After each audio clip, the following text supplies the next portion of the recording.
Hello, my dear students. Welcome to the session of chemical reactions, chemical equations, whatever. बेटा अब तक हमने क्या क्या किए हैं, आज थोड़ा सा नया करेंगे और बहुत बढ़िया तरीके से आप एब्जॉर्ब भी कर सकते हैं. Yes, first we did combination reaction in which अलग अलग रिएक्टेंट्स मिलकर एक सिंगल प्रोडक्ट बना लेते हैं, उसको कॉम्बिनेशन रिएक्शन कहते हैं. नेक्स्ट था आपका डिकम्पोजिशन रिएक्शन, उसमें वेराइटी है. डिकम्पोजिशन रिएक्शन का मतलब है कि जो आपका सिंगल रिएक्टेंट वो अलग अलग पार्ट्स में प्रोडक्ट के रूप में चला गया, डिकम्पोज हो गया. बेटा डिकम्पोजिशन में ही हमने क्या किया था, आपको तीन चीजें बताई गई हैं. एक तो हीट की हेल्प से डिकम्पोज होता है, उसको बोलेंगे थर्मल डिकम्पोजिशन. दूसरा इलेक्ट्रिकल एनर्जी या इलेक्ट्रिसिटी की हेल्प से जो डिकम्पोज होता है उसको कहेंगे इलेक्ट्रोलाइसिस. लास्टली सनलाइट या लाइट एनर्जी की हेल्प से जो डिकम्पोज होता है उसको कहेंगे आपका फोटोलाइसिस. और मैंने लास्ट क्लास में तीनों में इक्वेशन समझाई थी, फिर भी बिकॉज डिस्कशन चल रहा है तो बता देते हैं. जब आपका थर्मल डिकम्पोजिशन है तो बेटा एक तो कैल्शियम कार्बोनेट वाला इक्वेशन आप याद रखेंगे, दूसरा आयरन सल्फेट वाला इक्वेशन आपको कल बताया गया था. फिर इलेक्ट्रोलाइसिस, बेटा बार बार चिल्ला चिल्ला के बोलूंगा मैं, electrolysis of water, electrolysis of common salt, है ना, लास्ट क्लास में बताया आपको. नेक्स्ट आपका फोटोलाइसिस. अगर आपने लास्ट लेक्चर ध्यान से देखा है तो फोटोलाइसिस में मैंने एक बहुत अच्छी चीज़ बोली थी, सिल्वर सिल्वर सिल्वर. अगर आपने वो लेक्चर कर लिया है तो AgCl एंड AgBr यानी सिल्वर क्लोराइड सिल्वर ब्रोमाइड, आज आपको पता लगेगा सिल्वर हेलाइड. करेंगे बात, क्वेश्चन आने दो. अच्छा जी, इसके बाद आता है आपका एंडोथर्मिक और एक्सोथर्मिक. अगेन एक क्वेश्चन के माध्यम से आपको लास्ट क्लास में समझा दिया गया था बेटा. देखिए, एंडोथर्मिक में क्या होता है और एक्सोथर्मिक में क्या होता है. एक्सोथर्मिक एक तरह से एग्जिट समझ लीजिए, है ना, एक्सोथर्मिक एग्जिट की तरह. तो जब एक्सोथर्मिक के बारे में बात करेंगे तो ये it is release of energy in the form of heat, in the form of light, what ever release हो रहा है, निकल रहा है. बट एंडोथर्मिक में एब्जॉर्ब हो रहा है, एनर्जी एब्जॉर्ब हो रहा है in the form of heat, light, और सिंपली एनर्जी एब्जॉर्ब हो रहा है. एग्जाम्पल वगैरह सब मिल ही जाएंगे, क्वेश्चन तो बड़े अच्छे होते हैं. फिर आता है आपका ऑक्सीडेशन, रिडक्शन और रिडॉक्स रिएक्शन. अच्छा, मान लीजिए किसी बच्चे को रिडॉक्स रिएक्शन नहीं पता, मैं एक 10 ईयर का क्वेश्चन दिखाता हूँ, थोड़ा इंटेलिजेंटली करेंगे. हमें नहीं पता what is redox reaction. Example के लिए देखिए, ध्यान से देखिएगा बेटा, ये जानबूझ के नोइंगली आपको दिया जा रहा है.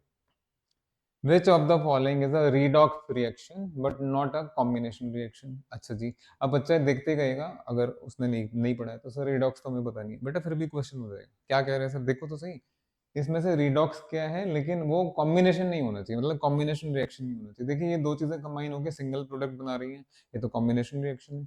ये दो चीजें कंबाइन होकर सिंगल प्रोडक्ट बना, ये भी कॉम्बिनेशन रिएक्शन है. ये दो चीजें कंबाइन होकर सिंगल प्रोडक्ट, ये भी कॉम्बिनेशन है. बट इसमें एक सिंगल प्रोडक्ट नहीं, ये this is not a combination reaction. That means यही आपका राइट ऑप्शन है. ये तो तुम किस्मत वाले हो कि सिंगल करेक्ट ही आता है एग्जाम में. हाँ जी, मल्टीपल वाला नहीं है. बस ये हो गया आपका. फिर भी अब बच्चों को ये तो रह ही गया दिमाग में कि रिडॉक्स होता क्या है, तो बेटा उसके बारे में मैं बात कर लेता हूँ. इसके बारे में बात करने से पहले, ये एक इंटेलिजेंट क्वेश्चन है. आपने देखा, बिना उसके डेप्थ में गए आपका काम हो गया. हर एक एग्जाम में जो नेशनल लेवल पे होता है बेटा, ऐसे 4 से 5 क्वेश्चन आपको मिलेंगे ही मिलेंगे, जिसका पूरे कोर्स से ज्यादा कुछ रिलेशन नहीं है कि पूरा चैप्टर करेंगे या पूरा कोर्स करेंगे तभी होगा. ऐसा होता है भाई, हर एग्जाम में होता है. थोड़ा इंटेलिजेंटली प्ले कीजिए ना क्वेश्चन. तो ये मैं ये नहीं कह रहा कि सिलेबस नहीं करो, नहीं, बट इंटेलिजेंटली प्ले कीजिए. ये दिमाग में नहीं आपको डालना है कि मेरा सिलेबस नहीं हुआ, मेरा ये नहीं हुआ, मेरे वो नहीं हुआ, तो मेरे से तो क्वेश्चन ही नहीं हुआ. ऐसा नहीं होता यार, आराम से हो जाता है, इंटेलिजेंटली प्ले कीजिए. अच्छा जी, बात आती है अब रिडॉक्स रिएक्शन की. What do mean by redox reaction. A redox reaction is that reaction जिसमें जिसमें जिसमें ऑक्सीडेशन भी हो रहा है और रिडक्शन भी हो रहा है. आप कहेंगे सर हमें ऑक्सीडेशन, बेटा नाम ही है ना ऑक्सीडेशन, ऑक्सीडाइज होना. ऐसे ही रिडक्शन, ऑक्सीजन चला जाना, रिड्यूस हो जाना. हाँ, वो हाइड्रोजन के टर्म्स में भी होता है बट उसमें नहीं जाएंगे. तो रिडॉक्स का मतलब एट द सेम मोमेंट या in the same reaction oxidation भी होना चाहिए और रिडक्शन भी होना चाहिए. देखिए, अगर सिर्फ ऑक्सीडेशन हो रहा है ना, दिख रहा है आपको कि खाली ऑक्सीडेशन वाला काम हो गया, लेकिन दूसरी तरफ आपको रिडक्शन नहीं नजर आ रहा, तो ये क्या ही बोलें, इसमें तो नहीं नजर आ रहा. तो बट अगर क्वेश्चन आता है रिडॉक्स का तो ये चीज ध्यान रखिएगा, दोनों चीजें होनी चाहिए. मैं अभी उसके, क्योंकि ऑक्सीडेशन और इसमें रिडक्शन के इन डेप्थ में मैं नहीं गया हूँ, तो इसलिए मैं ज्यादा उसको खींच नहीं रहा, नहीं तो मैं अभी और बोल देता, अननेसेसरली आप कंफ्यूज हो जाएंगे. मैं जरा नेक्स्ट क्वेश्चन दिखा दूँ. देखो बेटा, ये वाला क्वेश्चन देखेंगे, CBSE 2024 का. ये रिएक्शन दिया है उन्होंने, MnO2 + 4HCl gives this this this. बढ़िया.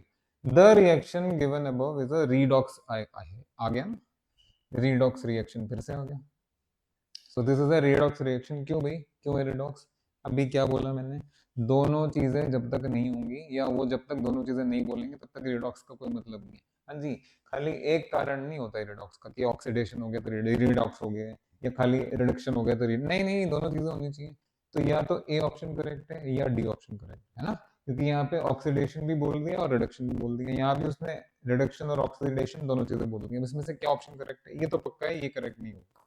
अब ए और डी में आइए। बेटा ये Mn के साथ आपका ऑक्सीजन था, क्या यहाँ Mn के साथ ऑक्सीजन है? तो Mn के साथ वाला ऑक्सीजन उड़ गया, चला गया जहां जाना है। तो बेटा ये तो रिड्यूस हो गया ना, ये तो रिड्यूस हो गया, ऑक्सीजन का जाना इज रिडक्शन, इसका ऑक्सीजन गायब हो गया, तो MnO2 रिड्यूस हो गया। तो बेटा ये क्या लिखा है, MnO2, व्हाट नॉनसेंस। समझ में आ गया बेटा? ये देख लो भाई, देख लो, सही संदेश लो। मैं बहुत ऊपर लेवल तक कराता हूँ। मैं हमेशा ये कहता हूँ एग्जाम में 4 से 5 क्वेश्चन ऐसे होते हैं कि आप इंटेलिजेंटली दिमाग ठंडा रख के करेंगे हो जाएंगे आराम से। 4-5 क्वेश्चन ढूंढिए तो सही कि ये आराम से हो जाए। चलो समझ में आ गया। नेक्स्ट, नेक्स्ट आइए। अब ये 2020 का बहुत अच्छा क्वेश्चन है, पढ़िए जरा। Calcium oxide reacts vigorously with water to provide slaked lime. हाँ जी, लास्ट क्लास में या आपको, अगर आपने सॉरी अगर आप लोगों ने चैप्टर 1 किया है तो क्विक लाइन, स्लेग लाइन, है ना, ये सारी चीजें आती है कैल्शियम कार्बोनेट। मैं थोड़ा सा बता देता हूँ आपको, देखिए ध्यान दीजिए इधर। बेटा ये आपका CaO है, CaO कैल्शियम ऑक्साइड, देन आपका CaOH कैल्शियम हाइड्रोक्साइड, देन आपका कैल्शियम कार्बोनेट। ध्यान से सुनेंगे, ये आपका कैल्शियम ऑक्साइड, हाँ जी ये आपका कैल्शियम हाइड्रोक्साइड, और ये आपका कैल्शियम कार्बोनेट। यस, ये भी चूना है और ये भी चूना है। ये कैसे चूना है? अगर आपने छोटे बचपने में कभी भी अपने घर में व्हाइट वॉश होते हुए देखा है, तो जो व्हाइट वॉश करते हैं वो लोग एक बकेट में चूना, है ना, चूना डालते हैं। जैसे ही वो चूना डालेंगे, चूने चूने का पाउडर या चूने का पत्थर समझ लीजिए, जैसे ही डालेंगे तो हिस करके साउंड आएगी और आप देखेंगे कि इसमें हल्का सा धुआं निकल रहा है। आग नहीं लग गई है बट हल्का सा धुआं निकल रहा है, ठीक है ना, हिस करके साउंड भी आएगी एंड यू कैन सी। सो बेटा ये भी चूना है और ये भी चूना है, दोनों ही लाइन है। This is called quick lime. ध्यान से सुनिएगा।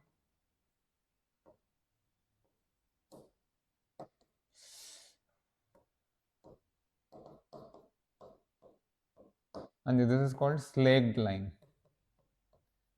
और अपनी टर्म्स में बेटा ये है और ये है, इसको कहते हैं बुझा हुआ चूना, यानी इसकी हीट चली गई, ठंडा पड़ गया है, ये बुझा हुआ चूना, बट उसमें अभी हीट बाकी है।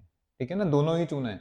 मतलब अगर आप इसको सुखाएंगे तो सूखा ही मिलता है आपको कैल्शियम ऑक्साइड, और जब ये वाटर के साथ आपने ये कैल्शियम ऑक्साइड का CaOH2 आएगा यहाँ पे, हाँ जी, वाटर के साथ जब आपने कंबाइन करके ये पा लिया बेटा, जब इसका पेस्ट जो बनेगा उसको जब सुखाएंगे और दोनों को ब्रेक करेंगे तो दोनों पाउडर की तरह ही नजर आएंगे, एक जैसे नजर आएंगे। बट इसमें एक तरह से ये समझ लीजिए इसकी जो हीट है वो गायब हो गई यहाँ यहाँ आने पे। मतलब इसमें अभी एट प्रेजेंट इसके नेचर में वाइब्रेंसी है ना, कोई गुस्से वाला पर्सन ये समझ लो, बट इसके नेचर में ठंडक है। ध्यान रखिएगा, दोनों हैं, चूने ही है दोनों, ध्यान रखिएगा ये चीज़। ओके, अब ये CaCO3 ये छोड़ो, अभी यहाँ calcium oxide reacts vigorously with water to provide slaked lime. जी, कैल्शियम ऑक्साइड वाटर में डाला, पानी में डाला। आप खुद भी बाजार से थोड़ा सा चूना लाइएगा, पानी में डालिएगा, देखिएगा क्या होता है। ये आपका कैल्शियम हाइड्रोक्साइड तैयार हुआ, प्लस एनर्जी रिलीज हो गई ना, उसकी गर्मी तो निकल गई। तो यहाँ पे आपका एनर्जी मैंने अपनी तरफ से लिख दिया, उन्होंने नहीं लिख के दिया, बट आपको पता है यहाँ एनर्जी रिलीज हुई या हीट रिलीज हुई, एक तरह से कह लीजिए। तो आइए जरा, this reaction can be classified as, क्या ये कॉम्बिनेशन रिएक्शन है? ये और ये कंबाइन होकर एक सिंगल प्रोडक्ट दे रहे हैं, 100% ये कॉम्बिनेशन रिएक्शन है, राइट। अभी आगे बढ़ते हैं। क्या ये एक्सोथर्मिक भी है? रिलीज ऑफ एनर्जी अभी तो बताया था, release of energy, energy exothermic भी है। हाँ जी, क्या एंडोथर्मिक है? एब्जॉर्ब थोड़ा ना कर रहा है, रिलीज कर रहा है। क्या यहाँ क्या ऑक्सीडाइज हो रहा है? आप बता दो, मुझे तो नहीं दिख रहा कुछ ऑक्सीडाइज होता हो, हटाओ। तो ये चार में से ही दोनों करेक्ट है। अब आइए, which of the following is a correct option? ANC no, no no no no, ये डी वाला ऑप्शन। ठीक है, इस तरह के क्वेश्चन बच्चे को बताते हैं कि वो कहाँ स्टैंड करते हैं। मैंने लास्ट क्लास में भी इस तरह का क्वेश्चन कराया था आप लोगों को, आ गया ना मजा? ये बातें सुन के बड़ा बड़ा ठीक लगता है भाई, इस तरह की थोड़ी नॉलेजेबल बातें जो रियल लाइफ से रिलेटेड है क्वेश्चन तो उन्हीं पे आना चाहिए ताकि बच्चे आराम से कर लें। चलिए नेक्स्ट। नेक्स्ट और अच्छी चीज़ें आ रही हैं। हाँ जी, गजब गजब, मतलब मेरी नज़र से देखें तो बहुत ज़्यादा वैल्यूएबल क्वेश्चन है। CBSE 2021-22 जस्ट आफ्टर कोरोना कह लीजिए। हाँ जी, C6H12O6, इसको देखते ही कुछ बच्चे उछल पड़ते हैं, अच्छा भी है, ये तो हमारी बॉडी में हो रहा है भाई, this is glucose, this is glucose, ये ग्लूकोज है, ये आपका ऑक्सीजन है, and पता नहीं क्या हो रहे हैं, रेस्पिरेशन है यार, कमाल कर दिया है ना, इसको देखते ही आपको रेस्पिरेशन याद आ, this is equation presenting respiration, सुनिए जरा ध्यान से, सुनना पड़ेगा, सुनना पड़ेगा बेटा, सुनना पड़ेगा, ये तो चीज ऐसी है, लेके जाओ उसे।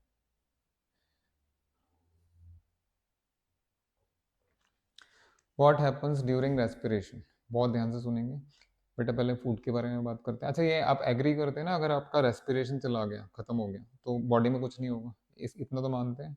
ठीक है जी, अब आइए पहले खाने पे आते हैं।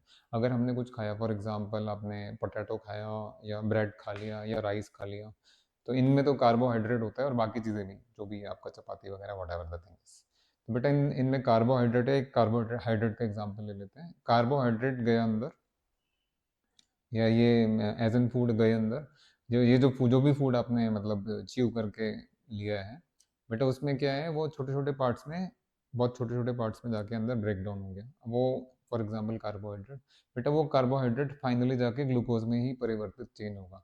आप कुछ भी खाएंगे, यस लिटरली स्पीकिंग, आप वॉट एवर यू ईट, वो फाइनली जाके ग्लूकोज में ही चेंज होता है बॉडी के अंदर डाइजेस्ट होके। बट ये डाइजेशन में क्या है बेटा, डाइजेशन तो सेकेंडरी है, प्राइमरी तो रेस्पिरेशन, रेस्पिरेशन है। उसका क्या रोल है वो आपने गहराई में नहीं देखा या गहराई में नहीं पढ़ा है बेटा, एक्चुअल में होता क्या है, ये जो सारी चीजें जाके ग्लूकोज में ब्रेक डाउन हो गई, ये जाके कंबाइन, ग्लूकोज जाके कंबाइन होगा आपका ऑक्सीजन के साथ, ऑक्सीजन के साथ सेल के अंदर होता है पावर हाउस माइटोकॉन्ड्रिया, ये माइटोकॉन्ड्रिया में जाके ग्लूकोज प्लस ऑक्सीजन वहां जाके एनर्जी रिलीज करते हैं, वही एनर्जी पूरी दुनिया को चला रही है, हम लोग जितने ह्यूमन बीइंग्स हैं हमारे, बल्कि बाकी बाकी लोग भी, जानवर भी, उनके लिए भी है। यस, जो आपने फूड ईट किया वो फाइनली जाके सिंपलर सब्सटेंसेस में ब्रेक डाउन हुआ, वो भी फाइनली जाके ग्लूकोज में चेंज हो गया। अब वो ग्लूकोज जो सांस से आपने रेस्पिरेशन के थ्रू ऑक्सीजन लिया है बेटा, वो ग्लूकोज ऑक्सीजन के साथ कंबाइन होगा सेल्स में, सिर्फ इतना नहीं है, वो सेल्स के अंदर जो माइटोकॉन्ड्रिया है वहाँ वहाँ उधर कंबाइन होगा और वहाँ जाके एनर्जी रिलीज होती है, और यू नो हमारी बॉडी तो फुल ऑफ सेल्स है, तो हर एक सेल आपका एनर्जी रिलीज कर रहा है एंड वही हमें चला रहा है, समझ में आ गया? तो अच्छा ये बताइए यहाँ से आपने क्या सीखा? ओहो, everything is due to respiration, definitely, और इस रेस्पिरेशन में रिलीज ऑफ एनर्जी हो रहा है ना माइटोकॉन्ड्रिया के थ्रू। रिलीज ऑफ एनर्जी क्या होता है, एंडोथर्मिक या एक्सोथर्मिक, है ये, तो दिस इज रेस्पिरेशन भाई, ये ग्लूकोज है, ऑक्सीजन है, रेस्पिरेशन का इक्वेशन है। हाँ जी, the above reaction is displacement reaction, endothermic, exothermic, neutralisation, again ऊपर वाले की कृपा है, और ये आपका एक्सोथर्मिक है, सिंगल करेक्ट, समझ में आ गया? तो यहाँ मैं लिख देता हूँ।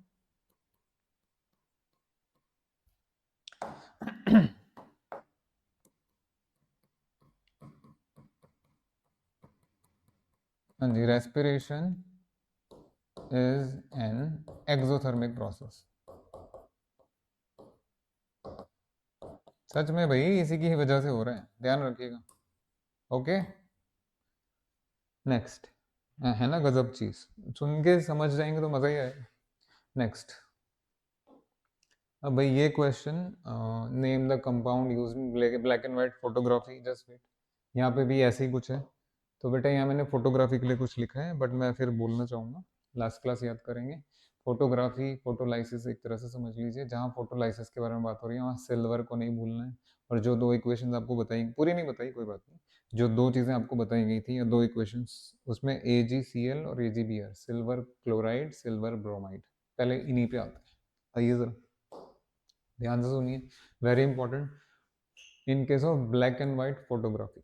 हाँ जी, क्या हो रहा है, the reaction of decomposition of silver halides are used in black and white photography, बेटा क्रैम नहीं करिए, सुनिए पहले, ये हेलोजन, हेलोजन, हेलोजन से बना है आपका हैलाइड।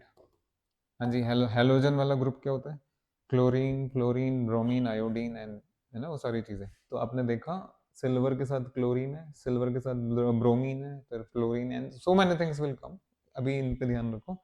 अच्छा, फ्लोरीन के बारे में क्या स्पेशल है, आपने तो पूरा सिलेबस किया हुआ। Fluorine is the most reactive element, है ना, वो जो 118 एलिमेंट्स आज तक आपको पता लगे हैं, उसमें से fluorine is the most reactive element. नहीं नहीं नहीं नहीं, वो रिएक्टिविटी सीरीज पढ़ के कंफ्यूज मत होइए, वो मेटल की थी भैया, वो एलिमेंट्स की नहीं थी, वो मेटल्स की थी। Fluorine is the most reactive element, can you believe. याद रखना। खैर, तो ये हेलोजन का ध्यान रखिए, ये एक हैलाइड है, ये भी एक हैलाइड है। The reaction of decomposition of silver halide, silver bromide भी एक हैलाइड हो गया, सिल्वर क्लोराइड भी एक सिल्वर फ्लोराइड लेते हैं उसको भी आप हैलाइड ही कहते हैं, सिल्वर हैलाइड। चलिए, तो हेलोजेंस के साथ जो कंबाइन होकर चीज बनती है उसको कहते हैं halide. So the reaction of decomposition of silver halide are used in black and white photography। हाँ जी, ये दो इक्वेशंस हैं बेटा, ये सिल्वर क्लोराइड है, ये किसमें डिकम्पोज हो गया, ये सिल्वर ब्रोमाइड है, ये किसमें डिकम्पोज हो गया। When silver chloride is exposed to sunlight, it decomposes into silver metal and chlorine gas. Likewise, when silver bromide is exposed to sunlight, it decomposes into silver metal and bromine gas. और बाकी भी लिख सकते हैं आप दो और, but उसकी जरूरत नहीं है, अभी इतना ध्यान रखना। समझ में आ गया आपको, सिल्वर क्लोराइड का काम है, सिल्वर ब्रोमाइड का काम है, और इसी का काम है, लास्ट क्लास का फोटोलाइसिस भी इसी से रिलेटेड था। अब क्वेश्चन देख लो, बड़े आराम से हो जाएगा। सनलाइट में ये ब्रेक डाउन हो रहा है या लाइट एनर्जी से ब्रेक डाउन हो रहा है, ये भी लाइट एनर्जी से ब्रेक डाउन हो रहा है। आइए बात करते हैं, क्या इन दोनों में सिल्वर है ना। देख लो यार, लास्ट क्लासेस सारा चल रहा है, ये क्वेश्चन पढ़ेंगे आप सब लोग, बहुत बढ़िया क्वेश्चन है बेटा, थोड़ा बड़ा कर देते हैं बस।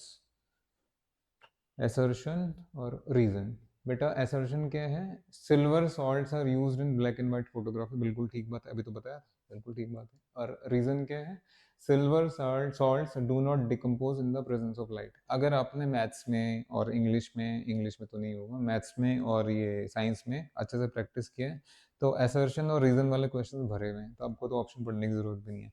तो थोड़ी देर के लिए ये भूल जाओ। ये बताओ, इसमें से ए और आर इंडिविजुअली कौन ट्रू है कौन फॉल्स है, पहले वाले असर्शन के बारे में बात करें। Silver salts are used in, हाँ जी बिल्कुल यूज होता है, 100% ट्रू है बेटा।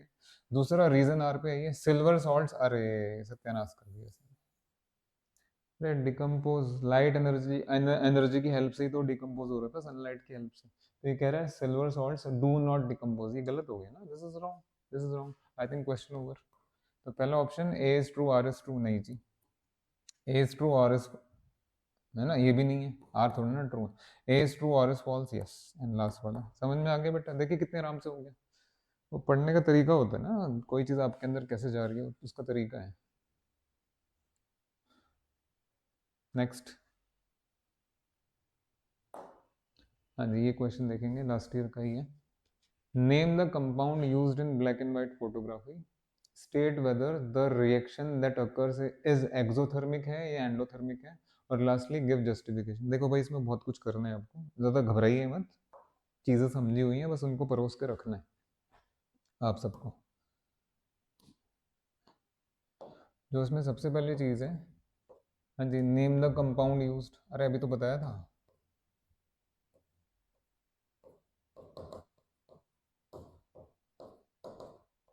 अभी तो बताया था, दोनों में से किसी एक का नाम दे दीजिएगा, नहीं तो ये भी लिख दीजिए, सिल्वर हैलाइड के बगल में लिख दीजिएगा सिल्वर क्लोराइड, सिल्वर ब्रोमाइड। अच्छा आगे सुनिए, नंबर 2, ये पहले पहले पहले वाले का आंसर है, ठीक है। उसके बाद state whether the reaction occurs is exothermic और, अरे सनलाइट का यूज कर रहे हैं, सनलाइट का यूज कर रहे हैं ब्रेक डाउन करने के लिए, तो बेटा बाहर से एनर्जी अंदर है ना, एब्जॉर्ब करके, सनलाइट एब्जॉर्ब करके काम हो रहा है। अगर आप एनर्जी एब्जॉर्ब कर रहे हैं तो एंडोथर्मिक होगा एक्सोथर्मिक होगा, तो ये लिख नहीं सकते आप, हाँ, कमाल कर दिया है।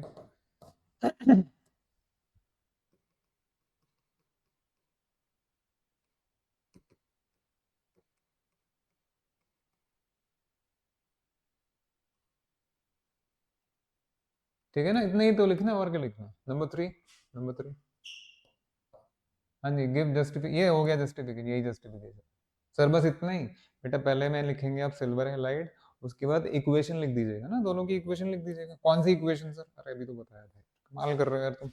सिल्वर क्लोराइड वाली इक्वेशन या सिल्वर ब्रोमाइड वाली इक्वेशन, नहीं समझ में आ रहा तो दोनों ही लिख दीजिएगा, दोनों ही लिख दीजिएगा, हो गया। उसके बाद ये लिखना है कि एंडोथर्मिक है भाई, क्यों है, रीजन ये रहा, खत्म हो गया क्वेश्चन। आगे मजा। देख लो भाई। तो आई होप ये सेशन आपके लिए बहुत फ्रूटफुल रहा। आराम से देखिए।